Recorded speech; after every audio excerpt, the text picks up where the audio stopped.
Welcome, everyone, to the People, Purpose, and Profits Business Coaching Podcast. This is Brian Buck and my wonderful co-host, Kat.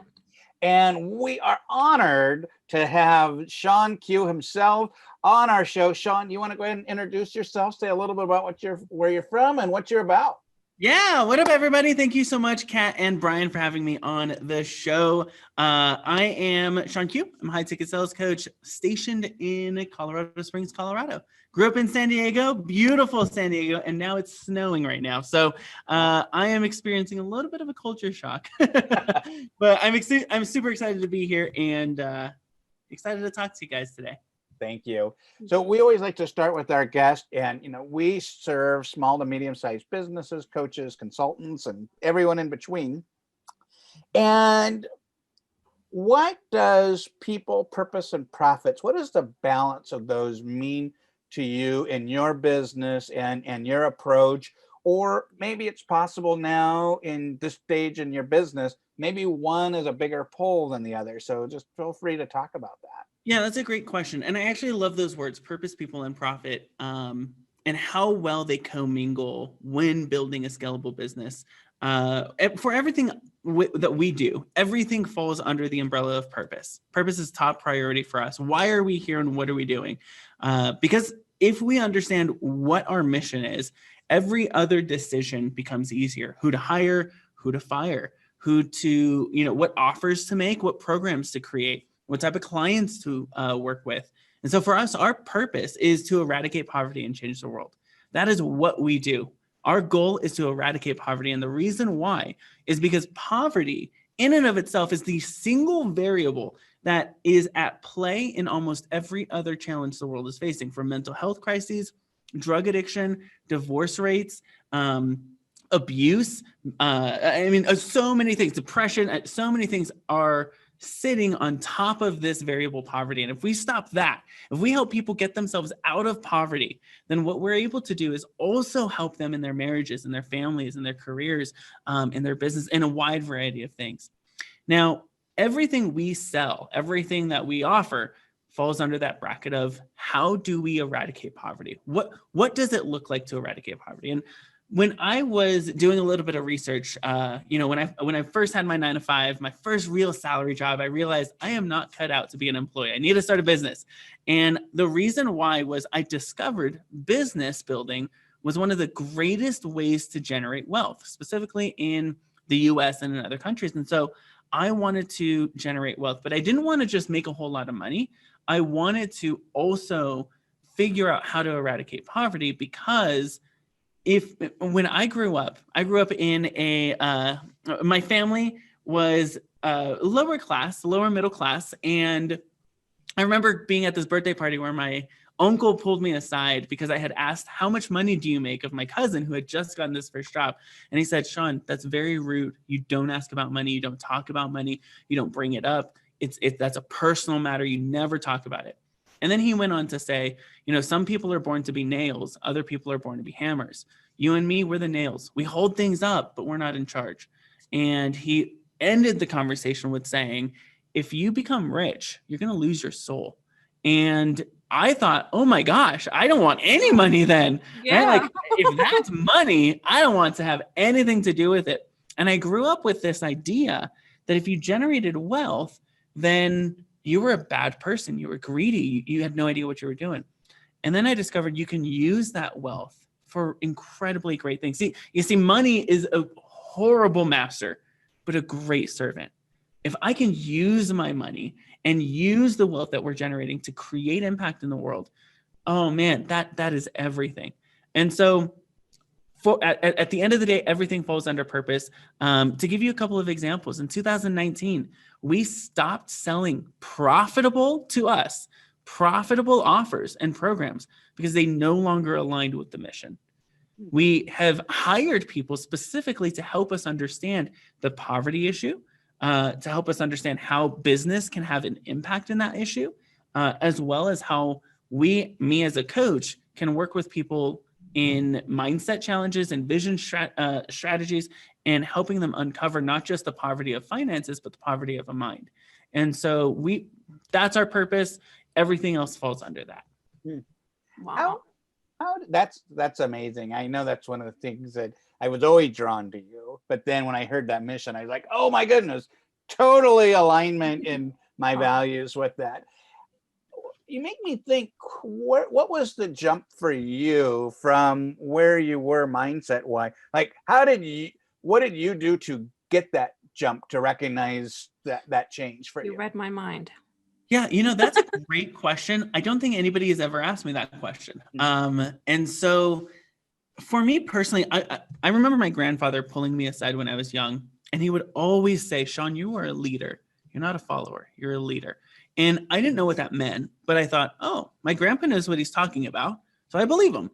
And I remember going to like middle school and high school and having all of these leadership roles as far as like student government, presidents of like every single club I could be a part of.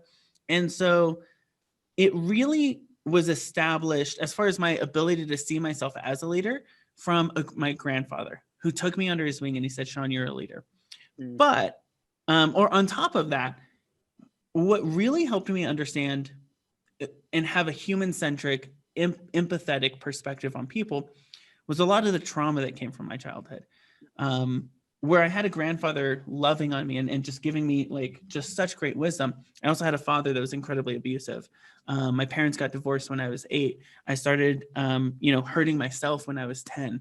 I was getting bullied in middle school and high school as well. And so it was this opportunity for me to recognize. There was one moment I remember being in 9th grade French class where I made a decision and I uncovered that there had to be purpose in my pain. Because if all there was pain, if all there was me feeling this shame and this conviction and this hurt and this guilt that was created by the trauma and abuse of my childhood, then there was no reason to live.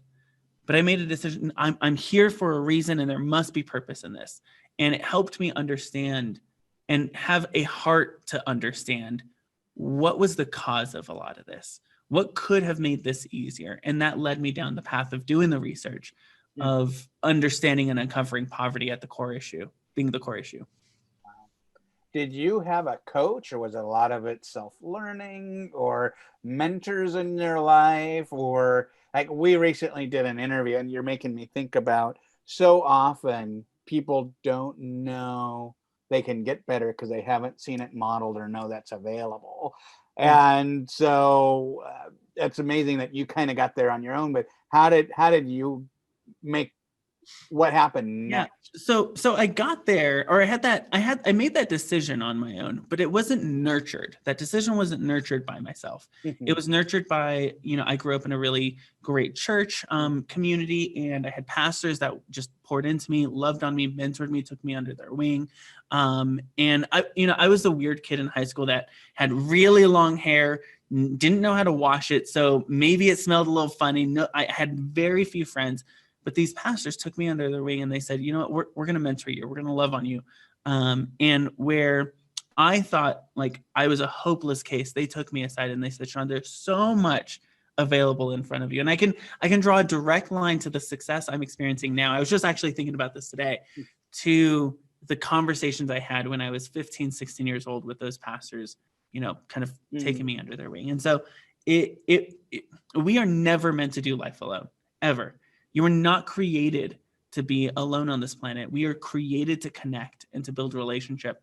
And for me, it was having this safety and this community that said, you don't have to stop trying to fit in. You don't have to try to fit in. You belong. And there was a difference of trying to fit in versus belonging, and saying, no matter what happens, no matter what you say, no matter what you do, you belong here.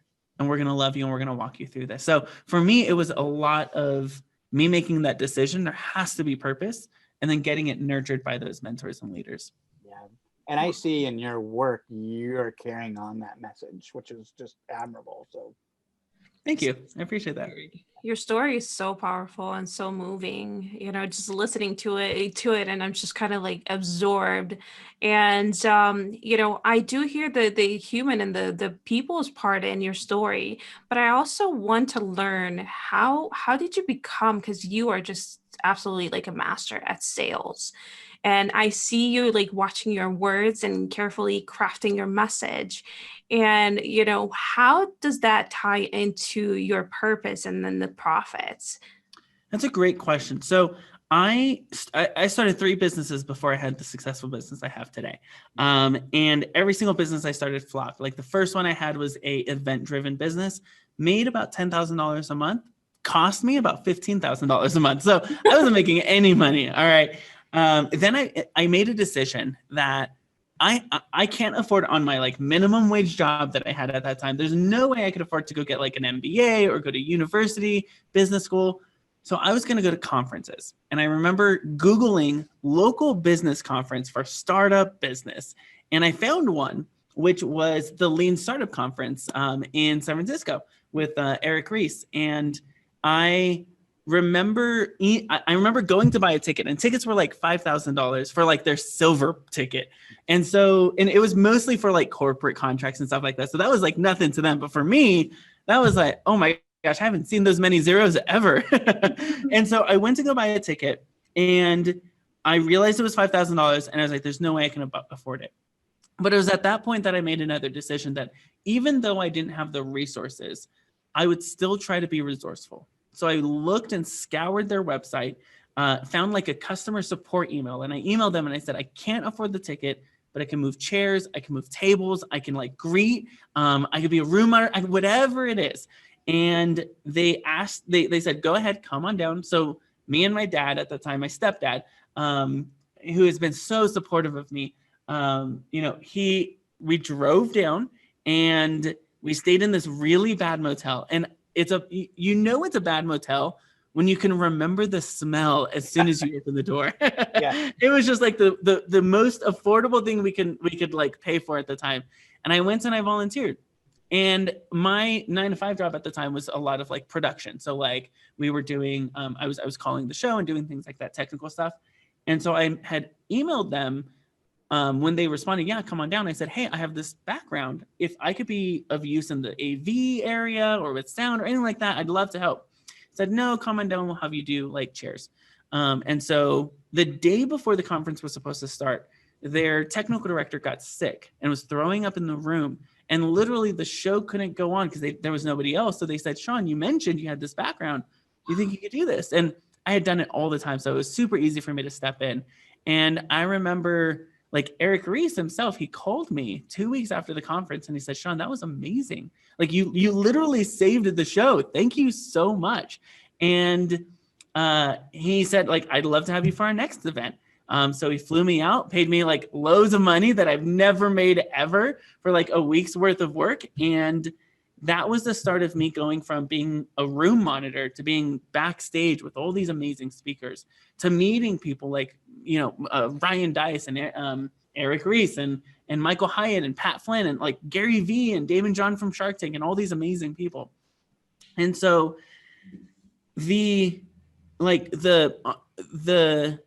what was pretty incredible about it was the fact that even though I couldn't afford a ticket, that I found a way to get there.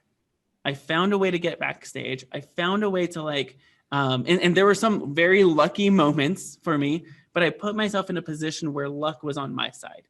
And so for a lot of people that I coach, I encourage them, make sure that you're doing the work to position yourself. So when that door does open, like it's going to work in your favor.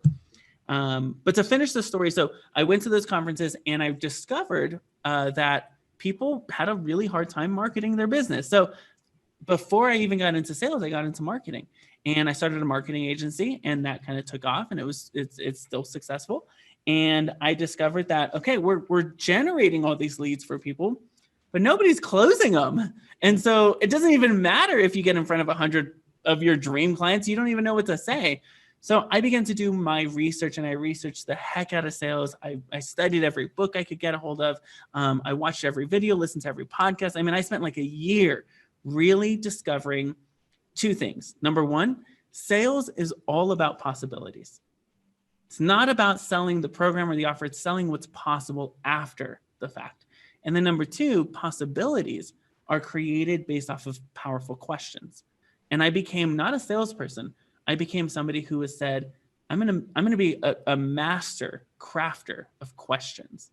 And if you've gone through like any of our challenges or anything like that, you're gonna recognize, or even been coached by us, it's the power of the question that I think is our secret sauce. Is I want to craft the perfect question at the right moment that's gonna make them go, huh, never thought of that before.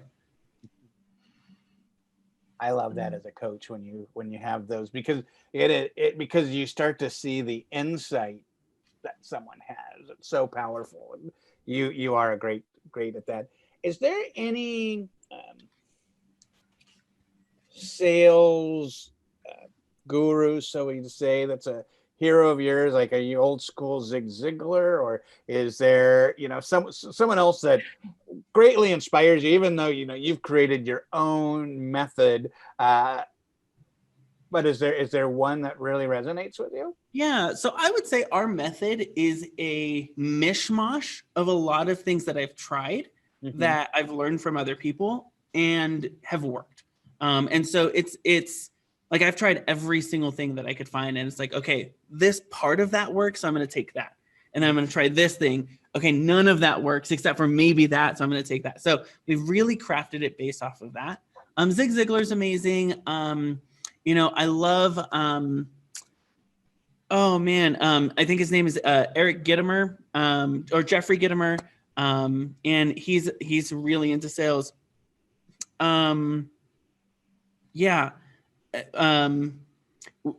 When it comes to like sales, I don't really have too many people. I am really inspired by coaches, and people who aren't like typical business coaches, but like genuine, deep, powerful inner work coaches, as well as therapists. If you look at a lot of our methodology, a lot of it has to do with having that human-centric therapeutic approach and really helping people uncover things that they didn't realize were inside of them, possibilities, dreams, goals.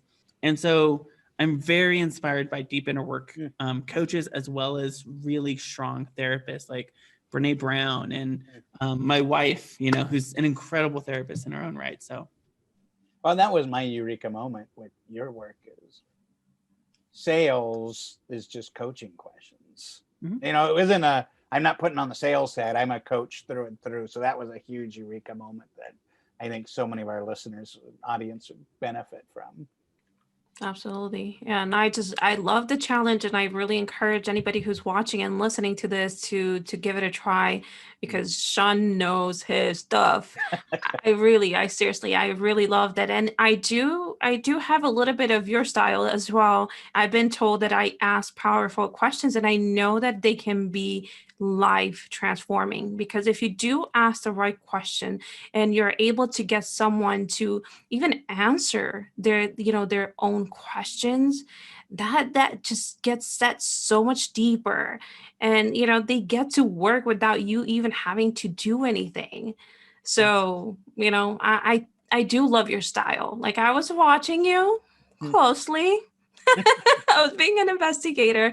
So I recommend that anybody that's watching this really give Shawn a try. Like, I love it. That's amazing. And that's pretty incredible. And I think you just mentioned like the difference between a coach and a consultant. A coach is somebody who's really crafting the right question. Consultant, someone who's providing an answer to a problem. And so it's important that when you enter a sales conversation, you recognize my job is to ask questions, not to be the know-it-all expert. There's a season for that of I know what I'm talking about and I can consult on this, but it's not during the sales conversation. absolutely. So outside of knowing how to market or sell, what's the biggest challenge that you see with business owners? And how do you serve them? Yeah, I call it the kitchen table brainstorm. What most entrepreneurs, especially startup entrepreneurs, are doing is they're sitting at their kitchen table and they're having a brainstorming session with themselves of, I wonder what people are going to buy. And then they try to like gut instinct it, like, okay, I think it's this. And if I do that, that sounds really great. And what happens is when you make a gut instinct, it's flimsy because your gut changes oftentimes based off of what you ate the night before. So it's all your mind and your thoughts are always changing. And so one of the things that we really emphasize in a lot of our programs and a lot of my clients is let's look at the data, because data doesn't lie. If we are collecting data and making decisions based off of that, not only are you going to be more confident, you're also going to be able to say, I have proof that can, mitigate some of the risk of making a business decision. In business, you can make a decision and lose a lot of money, if not a lot of money, a lot of time. And I would rather you make a decision not based off your gut, but based off of data. And so that includes going to interview people, looking at some of the responses and comments and language that people are doing, looking at their buying habits, looking at some of the market reports that get released from some of these big research companies, and make sure you're making data-driven decisions, not gut instinct, kitchen table brainstorm session decisions, because those will change every single week. It's a lot of why people are killing their momentum every single time they change their mind. I love that. In the work that I've done in corporate world is we would always say, don't make improvement decisions in a conference room, because it's not tied into the reality what's currently happening. And I always tell people, you want to know how to win every argument in a boardroom, this is a secret. And everyone else like, I think we should do this. Well, I think we should do this. I think we should do that. Hey, here's what the customer said we should do.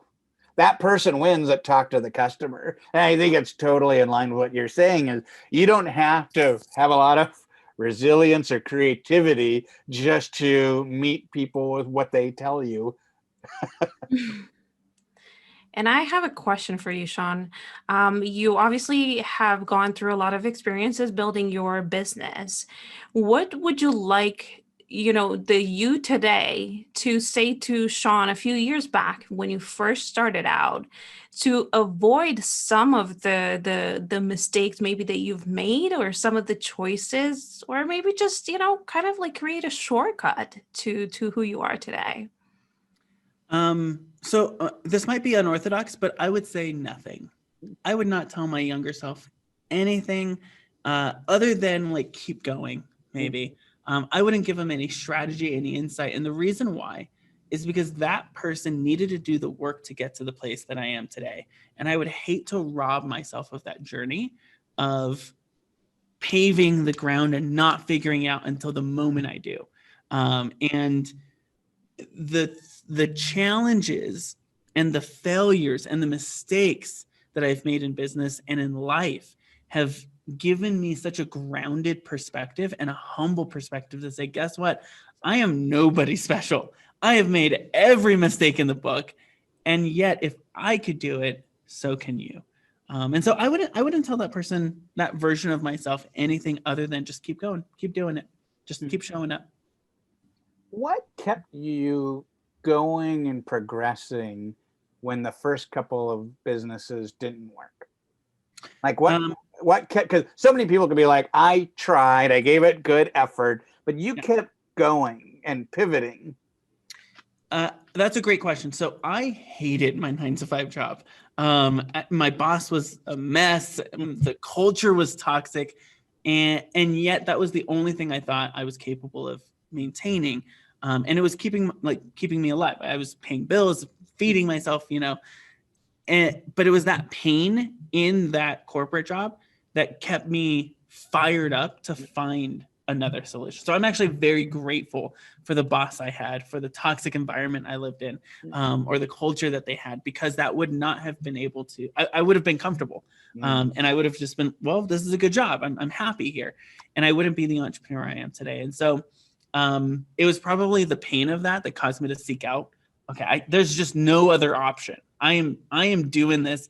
I'm going to make it happen. If it's this one or the next one or the next one after that, I'm going to figure this out. And then I think a little bit has to do with like personality types. And I don't know if you guys are familiar with like the Enneagram. I'm an Enneagram 3. So naturally I'm driven towards accomplishment. And I think that personality type really kind of rang true. And I found that I felt so much joy in entrepreneurship because there was so much accomplishment in it. And I know that we as entrepreneurs, we're always going to grow and we're always exposed to new challenges. If you were to hire a mentor to take you, I don't know, to your next level, whatever that may be, and maybe you want to talk a little bit about that, or maybe what's in store or how you want that to look for you, who would that person be? That's great. So I just hired a coach recently, and the reason why is because our company is scaling, it's growing. We're in multiple six figures right now. I have staff, I have employees, and so we're in a really great place for scaling. And I hired a scaling coach, somebody to help us scale our company from six figures to high seven figures. And I know I can't do that alone, right? We're not meant to do life alone. And so the things that I was looking for specifically was somebody who has helped other people do what I want to do, somebody who has done it themselves, as well as looking at kind of their coaching style. Because for me, my love language is word of affirmation and physical touch. So words of affirmation. So you cannot like beat me to the ground verbally and expect me to be motivated. Right. It had to be somebody who is like kind, compassionate, and then, just somebody who knew how to build community and understood the importance of culture. I have made firing decisions because of culture, because of cultural misfits, because culture is such a priority for me. Because I was a part of that toxic work environment, I want my workplace, as well as my staff's workplace, to be a place that they look forward to going to. Like they're on Sunday night, like, oh, I can't wait till Monday. And that takes work for everyone to feel collaborative, creative freedom, to be able to say, I'm making an impact in the world as a W-2 employee. That takes work. And so the coach that I hired had to be somebody that culturally fit with us and understood the importance of that, and not just, I want to make $1 billion. I want to make money, but I also want to make a difference. Well, you sure made a difference in this interview. So thank you, Shawn. I know we could keep talking and have lots of things to talk about, but I know you've got to go. So how can our audience connect with you and keep the conversation with you and see when the next One Client Away comes out? Because they're going to want to do it. So you mentioned the One Client Away challenge. I know, Kat, you took the challenge as well. I would be curious to hear from you guys just a little bit and kind of flip the switch of who you think would be great for the challenge. Maybe, Kat, you go first. Who would be great from... Great fit to take the challenge? Anybody that has a business online. It's for brand new business owners, for people that have been in the business for a long time and they're not seeing the needle moving, people that feel confused about what their message is and what they have to sell, for people who lack clarity. And I mean, there's like a plethora of things, that you can help them with. I love it. Maybe Brian? Yeah, I'm going to say definitely coaches and consultants for sure. But I think the people who either have no sales training, or you're spending a lot of time selling and not closing, or selling and discounting. And those who actually want to use their time getting the right clients so they can spend more time fulfilling, because we're all in this business to make an impact. Yeah, we are making some impact in the sales piece, but it isn't until they become our clients that we get to really make a long-term difference in people. So for those who want to do more of that without having to spend as much time, that's who's going to really get a lot out of it. I love it. I wish I knew Shawn like a few years ago when I started, because my goodness, you would have saved me a few years. Well, you heard it from Kat and Brian. Take the One Client Away challenge. It's a free 5-day challenge. Actually, I I don't know if it's going to be free anymore. So if it's still free, go get it. If it's not, it's so worth it. And I believe they are going to be posting a link in the description area that you can click and sign up. Follow me on Instagram, Hey Shawn Q, at Hey Shawn Q, and then say hi. All right. Well, thank you so much. And for our audience, feel free to subscribe to us on YouTube or on your podcatcher of choice. We also have a Facebook group where you can interact with other audience members and Kat and I, and we even talk about our interviews. So I'm sure this one is going to bring up lots of great conversation, because we want you to think about, okay, that was interesting. This isn't about entertainment. This is about what's a nugget that I can take from this and go forward and try in my own business, because we want to help you and your business make an impact as well. So thank you, everyone. We look forward to seeing you next time. See you soon. Yep. Bye-bye.